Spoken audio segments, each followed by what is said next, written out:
me say I'm the biggest hater. I hate the way that you walk, the way that you talk. It's not my fault. In the land of sitcom siblings, there is no shortage of annoying little brothers or sisters, but few characters have a lasting impression of pure frustration and infuriating manipulation quite like Tanya Rock, the youngest member of the Rock family in Everybody Hates Chris. Tanya Rock is not just a stereotypical bratty little sister, she's a full-on sociopath in training. Fans of the show not only dislike her, many openly despise her. Listen, I read all y'all's comments, and apparently Tanya is more hated than Rochelle. I said, I don't fucking like you. You don't like me? No. Bitch,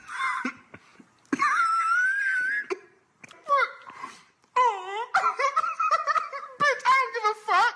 But why? What makes Tanya such a deeply frustrating character to watch? And why does her presence on screen elicit so much anger from viewers? Tanya's entire personality can be summed up with one word: manipulative. From the very first season, Tanya establishes herself as a master of lies, blame shifting, and blackmail. Tanya thrives on making life harder for everyone around her, and especially for Chris.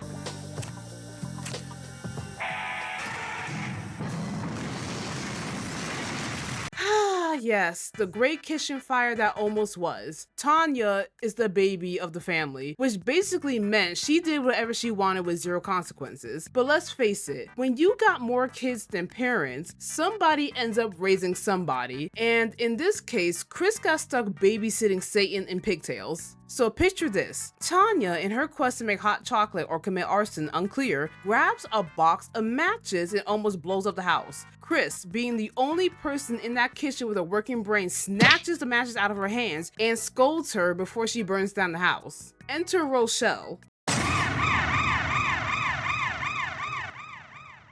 who walks in sniffing the air like a bloodhound. She sees Chris holding the matches and immediately jumps to the wrong conclusion.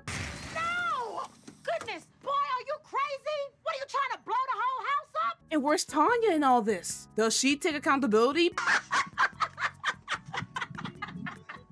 Honestly, that's so cute and naive of you to have a mindset like that. She just cocks her head to the side and says with all the smugness of a seasoned Disney villain, I tried to tell him. Harris, what are you doing?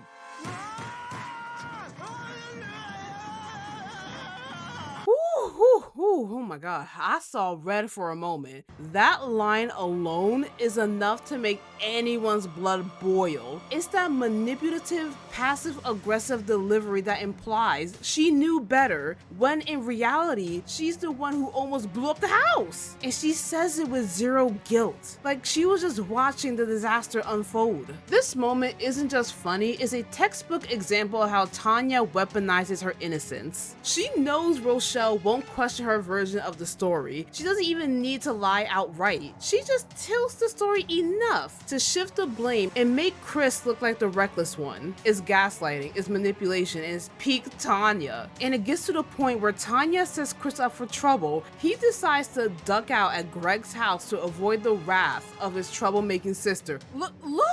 Nope. Hey! Is Chris home yet? Nope. Hey! Is Chris here yet? Nope. She's purposely acting out to make sure Chris gets in trouble. And for what? For what? Listen, I understand sibling beef like the next person, but Tanya is just doing the absolute most. Without Chris around, she actually has to behave like a normal, non-satanic child. Not to mention the time when Chris got suspended for smoking because fitting in with the cool kids apparently means developing lung cancer. The school calls home, but who picks up the phone? None other than Tanya Little Mix Extortion Rock. Instead of delivering the message like a normal sibling, she suddenly turns into a loan shark in pigtails. If you want me to keep this little secret, it's gonna cost you. She basically charges hush money like a mob boss, and Chris pays up because, let's face it, the alternative is Rochelle flipping over a table and grounding him until 2029. While extorting your sibling is wrong, she did keep her word and didn't snitch on Chris, and for once, Chris doesn't get punished or blamed at the end of the episode, but he is on the FBI's most wanted list. Let's not forget the time Tanya made it her personal mission to ruin Drew's peace like it was her full-time job. No days off, no remorse, just pure little sister sabotage. Time Drew sat down to watch TV and enjoy a hockey game, Tanya would unleash her signature battle cry. Ma! Drew hit me! So, clap if you've ever wanted to kill somebody.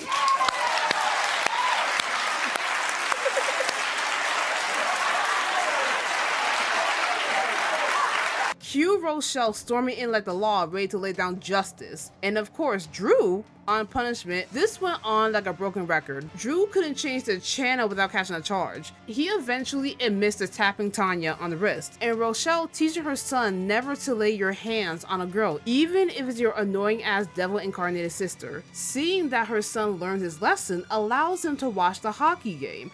Ma! Drew hit me again! Without even blinking, Rochelle said, No, he didn't. And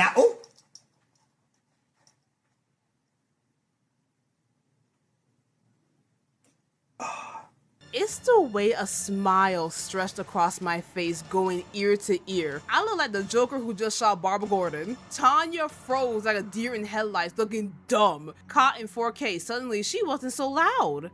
But he was going to. She stuttered, trying to pull a lie out of thin air. Rochelle gave the mom equivalent of a death sentence. Translation, an ass whooping was on the menu and Tanya just became the main course.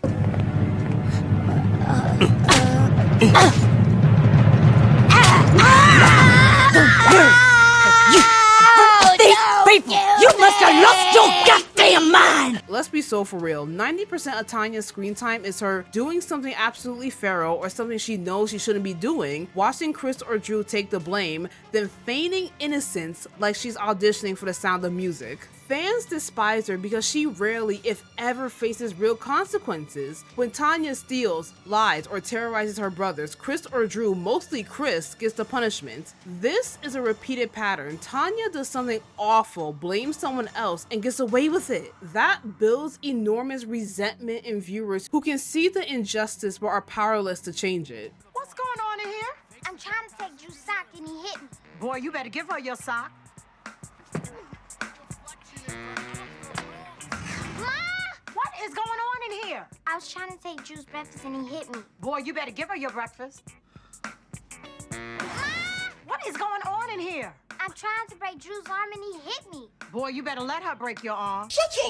Oh! Somebody! Oh! He needs some milk! One of the biggest reasons Tanya behaves the way she does is that Julius, her father, spoils her. Despite admitting he wanted another boy, Julius clearly favors Tanya. He sneaks her snacks behind Rochelle's back, lets her get away with back talk, and often gives in to her demands while denying the same to his sons.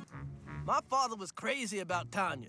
She was the only one in the house who would dare take sleep and money from him at the same time. You're my honey bun sugar plum. Now listen, ain't nothing wrong with spoiling your kid. Buy him toys, buy him treats, let them sleep in on the weekends, but you better keep them in check, because once they figure out that all it takes is a pout, a lie, and a crocodile tear to get their way, oh, it's over. Now you got a full-blown tiny tyrant running the household, snitching on siblings, faking injuries, and acting like the Queen of England over a juice box. Spoiling with love, beautiful. Spoiling with no discipline? You just raised a villain and future Karen. Balance is key. Love him hard, but make sure they know the difference between being loved and being above the law. Tanya uses this to her full advantage. She knows Julius is a soft touch, and she plays him like a violin. Fans hate this because it reinforces the fact that Tanya operates in a completely different world from her siblings, one where rules don't apply. This dynamic makes her more arrogant, more emboldened, and more irritating. This girl kept talking, so I told her, If you don't shut up, I'ma slap the chatter out of you. and she left me alone. Tanya is often described as a mini Rochelle, and that's accurate. She shares her mother's no-nonsense attitude, snappy comebacks, and ability to cut someone down with a single glare. She just takes the worst of Rochelle's traits, the harshness, the sass, the self-centeredness, and dials them up with none of the maturity. A perfect example is in one episode when Tanya's teacher calls for a parent-teacher conference due to Tanya's use of vulgar language in class. Rochelle shows up and acts shocked and appalled, wondering where Tanya could possibly pick up such behavior. I'd like to ask is, do you know where Tanya got this language from? A few moments later. She got it from this knot I'm about to put upside your head. 12 seconds later. Well, I don't know, but it won't happen again. Kiss her. Liar! Liars! Listen. Liars! You have no idea where Tanya gets that attitude from. Of course, the irony is completely lost on Rochelle. Although Tanya mimics her mother's bluntness, threats, and sass to near perfection, the moment is a hilarious yet telling example how Tanya's worst habits are often a reflection of the adults in her life, particularly her strong-willed, no-nonsense mother, showing that the Rochelle effect is alive and well in her youngest child. Wow, you sound just like Mom. No, she doesn't. She does. Girl, what the fuck is you talking about?